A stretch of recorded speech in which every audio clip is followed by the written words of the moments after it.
Bharatiya Janata party के नेताओं की भाषा तो बदली ही बदली है। जो भाषा इस्तेमाल कर रहे हैं, उनके व्यवहार के बारे में भी जानकारी हो रही है। जहां वो शब्दों का इस्तेमाल अपने भाषण में कर रहे हैं, उससे पता लग रहा है कि इस बार उत्तर प्रदेश के चुनाव में वो धराशायी होने जा रहे हैं, धराशायी होने जा रहे हैं। बहुत कम दिन बचे हैं। 30 तारीख को प्रचार खत्म हो जाएगा।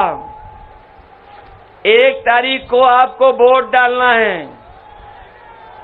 वो 4 जून की जो तारीख है, वो न केवल मित्र मंडली को बदलेगी, मित्र मंडली तो बदलेगी बदलेगी, मंत्रिमंडल भी बदलेगा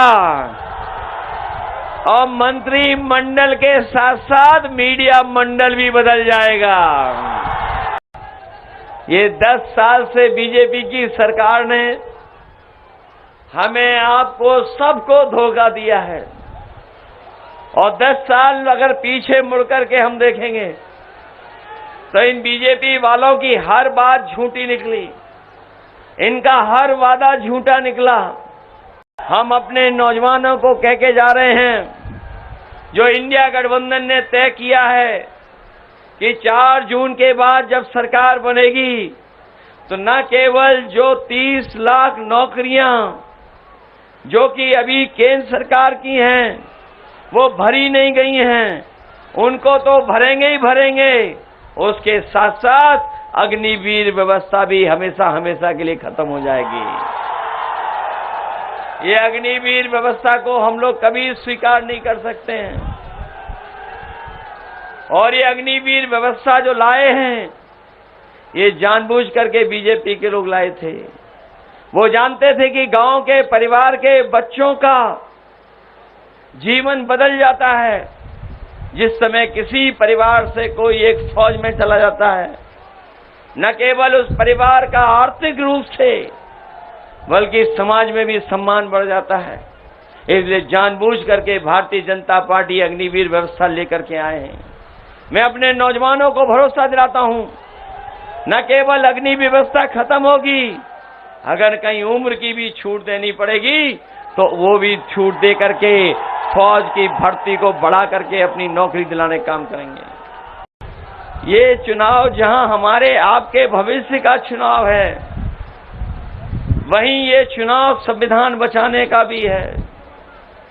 इधर आपने देखा होगा भारतीय जनता पार्टी का एक एक फैसला या एक एक निर्णय उनका ऐसा हुआ है जो कहीं न कहीं संविधान को ठेस पहुंचाता है।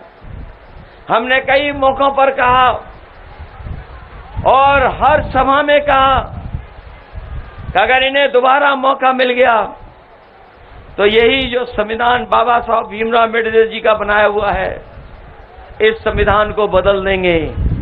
लेकिन जो समर्थन मिला है वो भरोसा दिलाता है कि जो लोग संविधान बदलने के लिए निकले हैं, उन लोगों को इस चुनाव में जनता बदलने का काम करेगी।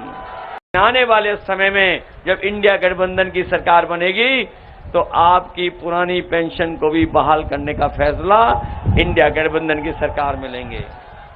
यहाँ हमारे रोजगार सेवक होंगे, आशा कार्यकर्ता हैं, और भी तमाम ग्राम पंचायत के स्तर पर जो तमाम रोजगार हैं, उन लोगों का भी मानदेय बढ़ाने का काम करेंगे।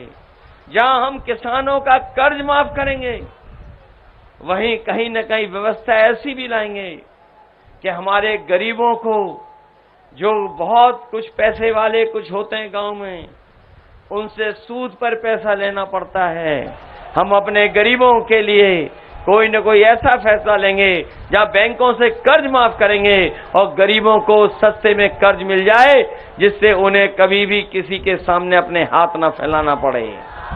इस बार इतनी गिनती बढ़ने जा रही है कि अभी तक का समाजवादियों का रिकॉर्ड टूटने जा रहा है। इसलिए मदद करिए, सहयोग करिए।